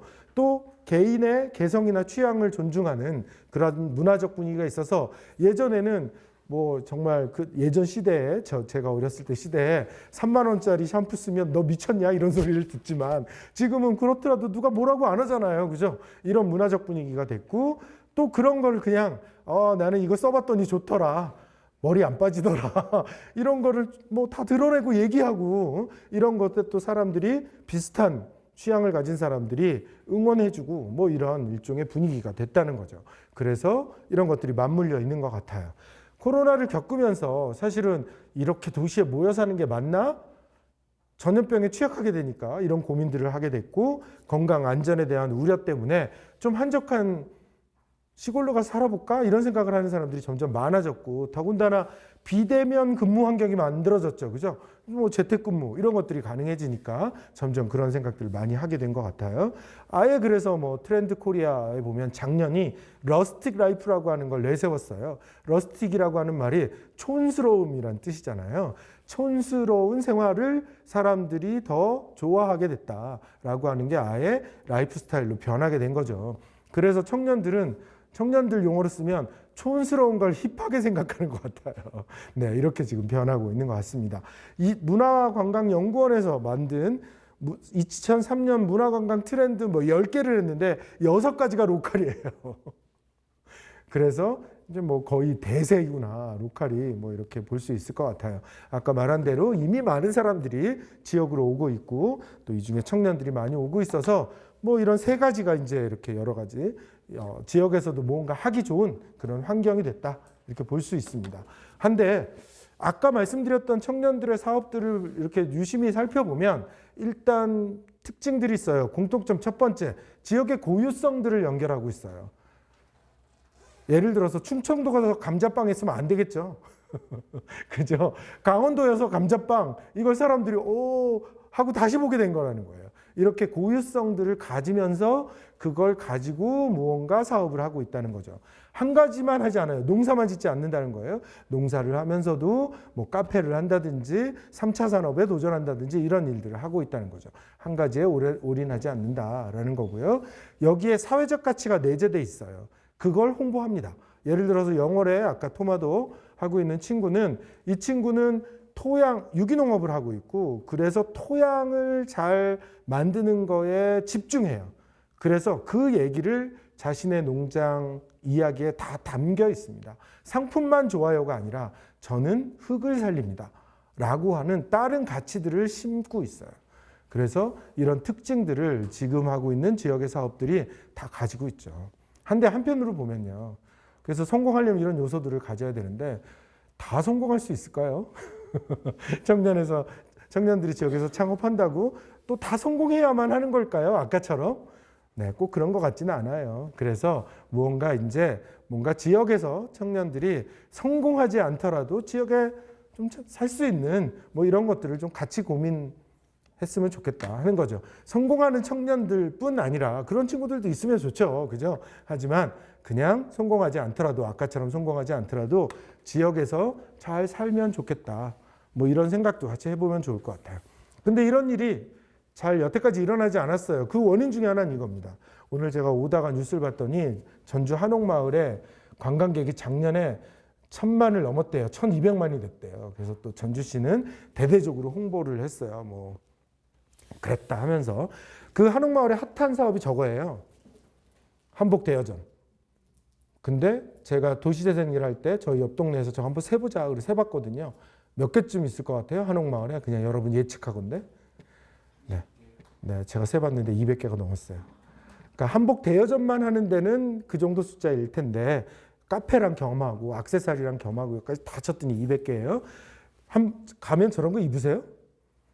네, 근데 많이 입더라고요. 가보면 누가 입는지 모르겠는데 뭐 8,000원에서 10,000원 정도 해요. 한복 대여비가. 그래서 상인들한테 물어봤더니 18만 원에서 10만 원짜리 정도가 와야지. 30번 정도 빌려주면 이게 뜯어지거나 해진대요. 그래야 수익이 맞는 거예요. 그래서 그걸 어디서 만들까요? 물어봤더니 어디서 만들까요? 저 대여용 한복은? 서울의 광장시장. 그런데 이미 전주 한옥마을의 대부분 한옥은 수도권 사람들이 샀어요. 높은 임대료를 내고 있죠. 그래서 이게 핫한 사업이어서 많은 사람들이 와서 여기서 돈을 쓰면 일단 임대료로 많이 나가고요. 저 한복은 서울에서 왔으니까 서울로 돈이 빠져나가겠죠. 전주에 남는 돈은 얼마 없다는 겁니다. 이게 지금 우리 지역의 상황이라는 거죠. 저 가운데 있는 사진, 하동에 있는 녹차 농가예요. 그래서 제가 컨설팅을 하면서 물어봤죠. 녹차로 돈 벌어서 술은 어디서 드세요? 그랬더니 하동 아니고요. 광양시. 왜 거기까지 가세요? 그랬더니 광양에는 광양제철이 있어서 좋은 술집이 많답니다. 먹는 농산물 어디서 사세요? 진주 이마트. 어디 사세요? 그랬더니 네, 진주 아파트에서 하동의 농가, 이 마을의 농가 40%가 출퇴근을 하고 있었어요. 그럼 정부가 몇 억 줘서 여기다 체험관, 박물관 만들어서 돈 벌 수 있게 해주면 그 돈은 어디로 가요? 진주로 가겠죠. 이게 지금 지역의 상황이라는 겁니다. 그러니 성공하는 모델은 많이 만들어져도 일상적으로 무언가 생활할 수 있는 방편은 잘 만들어지지 않는다. 들어왔던 돈이 다 빠져나가니까요. 네. 정부가 돈이 없어서 이런 일을 못 만들어내는 거냐? 제가 볼 땐 그렇지 않아요. 진안군 같은 경우 인구가 한 3만쯤 되는데요. 3만이 안 되는데 1인당 예산이 1,700입니다. 그러면 4인 가구로 쳐보세요. 얼마예요? 6천만 원이 넘죠? 네. 그냥 아주 단순하게 계산해서 지난 군청을 없앱니다. 그러면 한 가구가 6천만 원을 받을 수 있다는 얘기죠. 아무 일 안 해도 먹고 살 수 있어요. 이런 돈을 우리가 쓰고 있는데 무언가 지역이 더 잘 살아지는 것 같지 않다는 거죠. 예를 들어 이런 겁니다. 밖에서 들어오는 돈만 중요하게 생각하니까 농촌 관광을 한다고 마을에다가 저 벽화를 그려요. 근데 벽화를 그린 집에 사는 할머니는 단열이 안 돼가지고 저기서 오돌오돌 겨울을 납니다. 벽화를 그려주는 예산은 쓰지만 할머니를 도와주진 않는다는 거예요. 우리가 뭔가 생각해 볼 여지가 많이 있는 거죠. 네. 무주는 태권도의 도시입니다. 한데 관광객들을 많이 오게 하기 위해서 읍내에 있는 저기 있는 저 산 위에다가 노보태권부의 동상을 30억을 들여서 짓겠답니다. 저게 정말 사람들을 많이 찾아오게 하고 지역 경제를 활성화시킬까요? 전 잘 모르겠거든요. 이런 일들이 벌어지고 있다는 겁니다. 뭔가 제대로 된 데 우리가 돈을 쓰면 좋겠다라고 하는 거죠. 자, 농촌 지역에서 농림부가 했던 지역개발 사업 중에 가장 먼저 한 사업이 바로 이 마을 만들기 사업입니다. 그래서 2000년도에 이런 체험마을 사업부터 시작을 했죠. 저는 요 당시부터 마을 컨설팅이라고 하는 사업을 시작하게 됐어요. 그러면 이제 마을의 홈페이지도 만들고 건물도 짓고 뭐 친환경 농업으로 전환하고 뭐 이런 일들을 하게 되죠. 이 마을이 제가 첫 번째 컨설팅을 했던 마을이에요. 강원도 용어리이고요. 이러한 특산물들을 가지고 있었죠. 이 마을은 뭐 뾰족하게 산업적으로 할 만한 일들이 없어서 이 마을이 워낙 아름다웠거든요. 그래서 그 아름다운 전경을 보여주는 홈페이지를 한번 만들면 좋겠다. 이렇게 해서 홈페이지를 만들었어요. 무려 20년 전에 만든 홈페이지인데요. 네. 이때 이 마을이 우리나라에서 최초의 홈페이지를 가진 농촌 마을이 됐어요. 그래서 6시 내 고향에 나왔습니다. 6시 내 고향 나는 사람들이 안 보는 줄 알았거든요. 9시에 서버가 고장났고요. 여기 있던 특산물 다 팔려 나갔어요. 그래서 주민들이 야 우리도 뭔가 하면 되는구나 이런 것들을 이제 알기 시작했죠. 사실 이 마을이 강원도에서 하는 마을 지원 사업 5억을 받으려고 이 사업을 하고 제가 이제 그걸 도와드린 겁니다. 대충 이 사진의 의미는 아시죠? 네, 저렇게 뭔가 선서할 게 있어서 선서하는 거 아니고요. 네, 사진이 필요해서 선서하는 거죠. 네, 필요해서 회의하는 게 아니고요. 사진이 필요해서 회의하는 거죠. 네, 그래가지고 이렇게 앨범을 쫙 만들어가지고 심사위원 막 보여주고 뭐 이래서 그에 1등을 해서 5억을 받게 됐습니다. 자, 근데 이 분이 이 이장님이 젊은 이장님이었는데 이 이장님이 5억을 받은 다음에 이 다음부터가 문제죠. 이 돈을 쓰자고 협의하다가 주민들이 치고받고 싸우고 막 이럽니다. 그래서 우리 신중하게 결정합시다 이랬는데 장학금을 만들자고 하는 거예요. 장학기금, 이자로 아이들 장학금을 주자. 우리 동네에서는 대학교까지 등록금을 없게 하자. 좋은 사업이죠. 한데 조금 그런 거예요. 그래서 내가 이장님 좀 더 신중하게 생각합시다 이랬어요. 그래서 왜 그러냐? 그래서 제가 이렇게 얘기했죠. 이 마을의 주민들의 50% 이상은 공부 가르칠 자녀가 없습니다. 그럼 그분들이 반대하면 이건 마을에서 갈등거리가 되니까 위험합니다라고 말씀드렸어요. 더군다나 이장님은 30대였거든요. 그 이장님이 장학기금 만들자 그러면 노조라고 하는 사업 아니냐 이렇게 되기 쉬운 거예요. 근데 이장님이 그래서 그럼 내가 어르신들한테 한번 물어볼게 하시더라고요. 그 어르신들이 다 좋다고 하신 거예요. 그래서 동의서에 도장을 다 찍어주셨습니다. 그래서 이 5억 중에 2억 5천이 장학기금이 됐고요. 또 향후에서 5천을 만들어줘서 3억이 장학기금이 됐어요. 그래서 이 마을은 대학 등록금까지 들지 않습니다. 이 기금을 가지고 네, 모든 학비를 대주고 있습니다. 한데요. 이 소식을 화천군수가 들었어요. 다른 마을은 막 싸우는데 여기 어르신들이 왜 이렇게 동의를 해주고 이렇게 고마운 일을 했느냐. 그래서 면사무소에 지시하죠. 어르신들한테 필요한 거 없는지 물어봐라. 경로당을 지어달라 했죠. 다른 마을로 갈 경로당을 우선순위를 바꿔줍니다. 군수가. 그래서 이제 경로당도 만들어지게 됐죠. 아까 상금 받은 것 같고 땅을 사고 경로당을 짓게 됐어요. 아무튼 이런 일을 하면서 여러 가지 사업들을 이제 잘 하고 있는 지역이 됐는데요. 이런 일들을 저는 계속했습니다. 그런데 언제 2000년대 후반에 전주에서 도시에서도 이런 비슷한 운동을 하시던 분이 있었는데 그런 분들이 매년 돌아가면서 이렇게 세미나 같은 걸 하는데 농촌도 이런 일이 시작됐으니 와서 얘기를 해달라고 해서 저를 초청한 거예요. 그게 전주에서 이루어진 거죠. 예전 한옥마을은 이랬어요. 근데 지금 한옥마을은 이렇게 변했거든요. 관광지로 치면 훨씬 이쁘게 변했죠. 그런데 네, 가장 중심지도에 이런 가게가 있어요. 네, 파리바게트. 네, 가장 한국다운 관광지라고 하는 전주 한옥마을에 파리바게트가 가장 중심지에 있습니다. 그리고 전주 한옥마을은 일본이 합병한 이후에 전주 부성을 무너뜨리고 전주 성안에 일본식 집을 자꾸 지으니까 그걸 못 참은 전주 양반들이 부성 밖에다 한옥마을을 지은 게 시작이었어요. 그런데 일본 관광객들이 많이 있으니까 저 한옥에서 뭘 팔아요, 지금? 스시를 팔고 있어요. 이런 일들이 지금 벌어지고 있다는 겁니다. 그래서 이 친구가 전주의 한옥마을에서 마을 만들기를 시작해서 관광지가 됐는데 도대체 왜 한 건지 누구를 위해서 한 건지 모르겠다고 얘기를 하더라고요. 그래서 그러네. 근데 제가 했던 농촌일도 비슷한 거예요. 저를 처음 만난 이장님이 이렇게 트럭 타고 저를 처음 만났어요. 컨설팅 해달라고 해서 컨설팅을 했죠. 제가 어디 강의를 갔습니다. 강의를 갔는데 제 뒷강의를 그 이장님이 하시는 거예요. 선진마을 지도자 강사가 되신 거죠. 일을 잘하셔서. 그래서 현관에서 이장님을 보고 인사하고 가야 되겠다. 강의 끝나고 현관에서 기다렸는데 트럭 타고 오실 줄 알았더니 이거 타고 오셨어요. 돈을 버신 거죠. 근데 돈을 더 벌었어요. 뭘 하셨을까요? 도시 아파트를 사시더라고요. 요약하면 이렇습니다. 2억을 마을에 주고 1,000만 원 저한테 컨설팅 해달라고 했어요. 제가 컨설팅을 했어요. 이렇게 하시면 됩니다. 알려드렸죠. 그래서 돈을 벌었어요. 이렇게 번 돈은 어디에 쓰여져야 돼요? 마을에 쓰여져야죠. 적어도 농촌에 쓰여져야죠. 근데 이 돈이 어디로 가요? 도시로 가는 겁니다.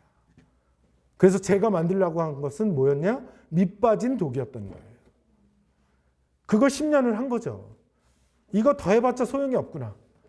이제 그만해야 되겠다. 그래서 마을 컨설팅을 안 하게 됐습니다. 뭔가 다른 걸 해야 되겠다. 이런 생각을 하게 된 거죠. 그러다 보니 돈이 뭘까 이런 고민을 하게 된 거예요. 제가 2010년에 완주 고산면으로 이사를 했어요. 제 딸인데요. 지금 대학생이죠. 그때 5학년인가 그랬어요. 얘가 한 달 있다가 나한테 밥 먹으면서 항의하더라고요. 아빠 동네에 노래방이 없어. 노래방이 없었나 봐요. 노래방은 아이들한테는 상업 서비스가 아니라 약간의 사회 서비스인 거죠. 삶의 질을 좌우하는 것 중에 하나인 거예요. 그래서 왜 이런 동네 이사 왔느냐 이렇게 항의한 거죠. 그 신협 뒤에 노래방 간판 있던데 그랬더니 아빠 그거 망한 지 오래돼서 간판만 있는 거야. 그럼 10분 가면 가는 봉동읍에 노래방 운영하는 거 봤어? 그랬더니 이미 다 가본 거죠. 봉동에 있는 노래방은 어른들만 가는 노래방이야.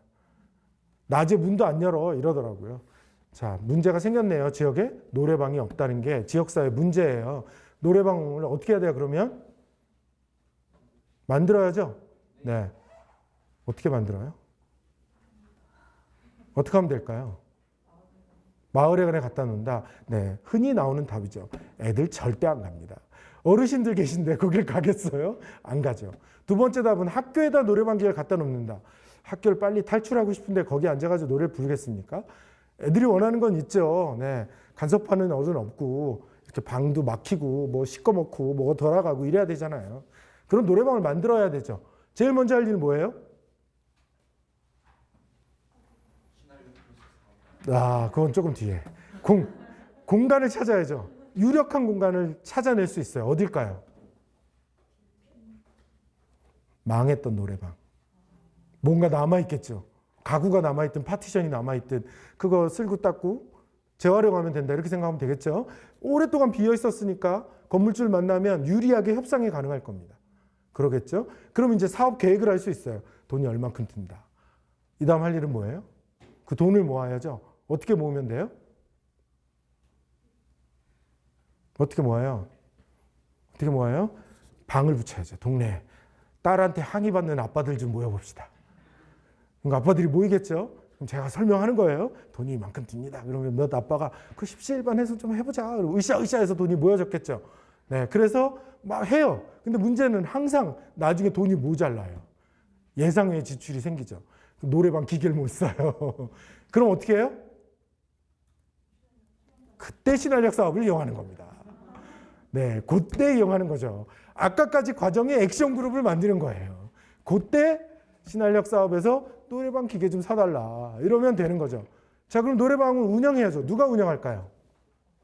아빠들 돌아가면서 네, 예측컨대 3개월 지나면 망합니다. 누가 책임지고 경영하셔야 돼요. 월급 받으면서. 그래야 이건 돌아갑니다. 누가? 월급사장 누가 가장 유력할까요? 이 답이 잘 안 나와요. 동네 노래 좋아하는 사람. 노래방 주인이라고 노래방 기계만 만질 이유는 없죠? 애들 모아서 기타 가르쳐도 되고 어머님들 모아서 합창지도 하면 되죠. 상업적 노래방이 농촌에서 뭘로 변했어요? 사회 서비스를 하는 걸로 변했죠. 농촌의 사업계획은 이렇게 가셔야 된다는 거예요. 돈만 벌겠다라고 하는 사업계획이 아니라 그 사업이 일종의 사회 서비스를 같이 하면서 가셔야 된다는 거죠. 그래야 지원도 연결될 수 있고 지원만 가지고 돌아가는 게 아니라 돈을 벌게 되니까 그 돈 때문에 지속 가능하게 운영된다는 겁니다. 이해하셨죠? 그죠? 네. 그래야 신한력 사업에 명분이 생겨서 노래방 기계 사주세요 할 수 있다는 거예요. 그런 사업 계획을 만드시면 된다는 겁니다. 그런 분들을 모으고 그런 사업 계획을 만드시면 되는 거예요. 이제 충분히 이해하셨죠? 그죠? 그런 고민들을 여러분들이 해보시면 좋을 것 같아요. 자, 그런 이런 노래방이 만들어졌다 칩시다. 그러면 노래방이 없었다면 딸이 자꾸 항의하면 저는 어떻게 하겠어요? 딸한테 이러겠죠. 토요일 날 주말에 전주라도 가자. 그리고 딸하고 전주를 갈 거예요. 그럼 가서 노래만 불러요? 뭘 먹어야죠. 또 막 쇼핑하고 오겠죠. 그러면 저는 그 당시에 완주군으로부터 인건비를 받고 있었어요. 그런데 그 돈을 또 전주 가서 쓰고 있네요. 그죠? 근데 우리 동네 노래방이 생기면 이제 그럴 일이 없는 거죠. 지역에서 번 돈이 지역으로 다시 돌아가게 된다. 그러한 작은 사업들을 지역에 많이 만들면 지역에서 번 돈이 지역에 쓰이게 된다는 겁니다. 그래서 일본의 히가미오 시라고 하는 시를 갔더니 이 시는 지역 회계를 계산합니다. 1년 동안 지역으로 들어온 돈, 그리고 지역에서 바깥으로 나간 돈, 어느 분야에서 돈이 많이 빠져나갔는지를 다 측정하는 거예요. 그래서 지역 경제정책이 이걸 완화하는 게 지역 경제정책 중에 하나입니다. 우리나라는 이걸 계산하는 지자체가 하나도 없습니다. 그러니까 돈만 많이 벌면 된다고 생각하는 거죠. 다 빠져나가는데?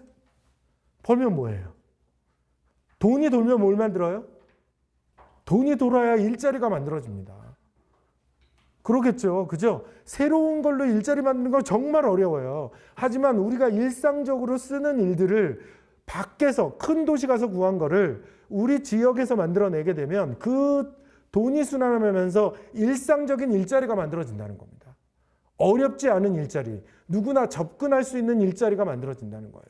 그래서 그 부분에 우리는 주목해야지 된다는 겁니다. 그래서 그런 방향으로 여러분들이 생각해 보시면 좋을 것 같아요. 그런 일들을 커뮤니티 비즈니스라고 합니다. 지역의 문제에 집중해서 그 문제를 해결하기 위해서 지역 주민들이 모여서 사업을 하는 거죠. 이걸 커뮤니티 비즈니스라고 하고 여러분들이 그런 형태로 신한력 사업에 접근하시면 좋을 것 같아요. 로컬 아까 그런 얘기를 했는데요. 여러분들이 로컬이라고 하는 건 뭘까요? 저기 있는 수도권과 나머지 지역을 말하는 걸까요? 아니면 대도시와 농촌을 의미하는 걸까요? 뭘까요? 로컬이라고 부르는 건. 네, 지역에서. 뭘까요, 도대체? 이 말은 이해하시면 돼요. 서울에도 로컬이 있다. 이해돼요? 이해되시죠? 네, 테헤란로에는 로컬이 없어요. 하지만 서울의 달동네에는 로컬이 있어요. 이제 이해되시죠? 대충 어떤 느낌인지. 네, 로컬이 의미한 바는 이거예요. 어떤 지역의 특성을 가지고 경계 짓는 게 아니라 지역 안의 속성 내지는 특성을 가지고 우리는 로컬이라고 이야기하는 겁니다. 그래서 이것에 우리는 주목하고 있는 거죠. 네. 그래서 그걸 조금 더 명확하게 로컬리티라고 하는 말을 인문학자들이 쓰고 있어요. 좀 어렵게 정리했죠. 삶의 터, 공간이 있고 거기에 살고 있는 사람들이 역사적 또는 시간을 통해 가지고 만들어가는 다양한 관계성의 총체. 말은 어렵지만 이해가 되는 말이죠. 그죠? 이게 남아있는 곳이 로컬인 겁니다. 이게 도시화가 되면서 점점 없어지고 있는 지역이 많아지는 거죠. 그죠? 네. 그게 제천에 많이 남아있다. 우린 이걸 기반으로 무언가 해보자라고 하는 거죠. 농촌 지역이 바람직하게 변하는 건 저는 이렇게 생각합니다. 어떤 일들은 마을 단위에서 벌어지고 어떤 일들은 면 단위에서 벌어지고 어떤 일들은 마을이 몇 개 뭉치고 어떤 일들은 면 몇 개가 뭉치고 어떤 일들은 제천시 전체로 돌아가겠죠. 또 어떤 일들은 그게 아주 상업적인 게 될 수도 있고 어떤 일은 복지이고 어떤 일들은 교육이고 어떤 일들은 문화이죠. 그런 조직이 주식회사가 될 수도 있고 협동조합이 될 수도 있고 사회적 기업이 될 수도 있고 그러면 3차원 매트릭스가 돼요. 그러면 공간, 한 축은 사업 내용, 한 축은 법인 형태, 그 점들이 많이 찍히는 겁니다. 그런 다양성을 확보하는 것, 이 많은 점들이 느슨하게 네트워크하고 있는 것. 그래서 지역사회에 무슨 큰 문제가 생길 때 바람직한 방향으로 지역사회를 견인할 수 있는 상태가 저는 가장 바람직한 농촌 공동체라고 얘기합니다. 농촌 공동체가 누군가 지도자가 있어서 다 절로 가. 절대 그렇게 되지 않죠. 일어날 수 없는 일이죠. 네. 그래서 이 모양을 지향해야 된다는 거죠. 그럼 이 모양을 만들 수 있게 우리는 농촌 지역에서 다양성을 높이는 게 역할이 될 거고, 이 다양성은 문화의 기반이기 때문에 이미 선구자들이 그런 얘기들을 많이 했습니다. 지역사회는 이 로컬리티가 남아있고 이것이 인류의 행복을 구원할 수 있는 마지막일 것이다. 이렇게 얘기했습니다. 제가 논산에서 농사 짓는 청년들을 만나서 행복하냐고 물어봤어요. 그랬더니 다 후계농들이에요. 행복하다고 답을 하는 거예요. 나는 마지못해서 농사 짓는 줄 알았거든요. 그래서 행복한 이유를 써봐. 난 못 믿겠어. 포스트잇 3장씩 쓰고 써보라고 했어요. 그랬더니 썼어요. 1등이 뭔지 아세요? 1위. 예측하건대. 뭐 부모님이 기반을 다 만들어놔서 뭐 쉽게 사업을 한다. 뭐 이런 얘기들이 있을 줄 알았거든요. 첫 번째가 엄마 밥을 먹을 수 있어요. 그러니까 첫 번째였어요. 뭔 얘기냐 하고 여자친구한테 물어봤더니 자기 친구 중에 대전에 일하는 친구는 일주일에 한 번을 엄마 밥을 먹으려고 온대요. 대전에서 직장 생활하는데 그걸 안 먹으면 직장 생활이 안 된다는 거예요. 무슨 일 때문에 한 주를 빼먹으면 거의 녹초가 돼서 집에 온다는 거죠, 주말에. 걔에 비하면 저는 엄마랑 매일 밥을 먹어요. 근데요, 맨날 싸워요. 그래도 좋아요. 뭐 이렇게 얘기하더라고요. 네, 두 번째는 나락으로 떨어질 것 같지 않아요. 부모의 농장을 이어받아서 무언가 아주 망하는 일은 없을 것 같다. 세 번째가 노력하면 목표를 달성할 수 있을 것 같아요. 이렇게 얘기했어요. 그래서 네 남자친구한테 넌 목표가 뭐냐 그랬더니 복지사 계약직을 수도권에서 하다가 아버지가 그냥 내려와라. 농사 짓자. 이래서 내려와서 딸기 농사를 짓고 있는데 이 친구의 목표는 휠체어가 들어가는 딸기 하우스였어요. 자기가 복지사니까 그런 일을 해봐야 되겠다고 생각한 거죠. 그래서 야, 정부가 사회적 농업 이런 거 육성하려고 준비하고 있으니 너 그런 거 지원받으면 할 수 있을 것 같다. 이런 얘기를 해줬어요. 그 이후에 한 3년 뒤에 제가 대전에 강의를 갔는데 강의 끝나고 아주 등치 큰 친구가 뚜벅뚜벅 와가지고 저한테 인사 꼬박 하더라고요. 그래서 아, 네. 그랬더니 제가 논산 출신이고요. 그 친구의 친구입니다. 이미 휠체어 들어가는 하우스 만들었습니다라고 얘기를 해주더라고요. 첫 번째 목표를 달성한 거죠. 다음 목표를 잡았겠죠. 행복을 연구하는 학자들의 연구 결과를 봤더니 이 세 가지가 행복의 조건 세 가지랑 정확하게 일치했습니다. 좋은 사람과 좋은 시간 갖는 것, 그 좋은 시간에 가장 1위가 먹는 거였어요. 네, 두 번째가 불안하지 않은 것, 세 번째가 되지 않더라도 무엇인가를 향해서 노력하는 것. 이 세 가지가 행복의 조건이었습니다. 결국은 로컬에서만이 행복의 조건을 충족할 수 있다는 겁니다. 저는 여러분들이 제천에서 성공하지 않아도 됩니다. 아까 보였던 사례들처럼 그냥 여러분들의 행복을 찾으시라는 거죠. 그런 일들이 있다면 그런 일들을 신활력 사업과 연계하시라는 겁니다. 물론 이런 얘기를 자꾸 하는 건 지금 위기이기 때문이죠. 네, 기후 위기라고 하는 글로벌 위기가 있고요.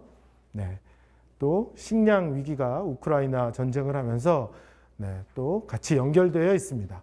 그리고 농촌의 인구가 빠지는 지방 소멸 위기에 지금 우리는 닥쳐 있는 거죠. 이 세 가지 위기가 다 농업하고 연동되어 있습니다. 사실은 그래서 이 위기를 극복할 수 있는 어떤 공통적인 대안은 농업을 중심으로 우리가 무언가 해야지 되는 것일 것 같아요. 그래서 여러분들이 아까 말씀드린 대로 꼭 성공하지 않아도 좋으니까 여러분들의 소소한 일상들을 찾으면서 그 속에서 행복할 수 있는 일들을 만들어 보시고요. 또 그런 일들이 조금이나마 우리가 닥친 이 위기를 극복할 수 있도록 농업과 어떻게 연결할 수 있을까? 제천의 농업과 뭐 이런 일들을 함께 고민해 주시면 더할 나위 없이 좋을 것 같습니다. 네, 여기까지 하겠습니다. 고맙습니다.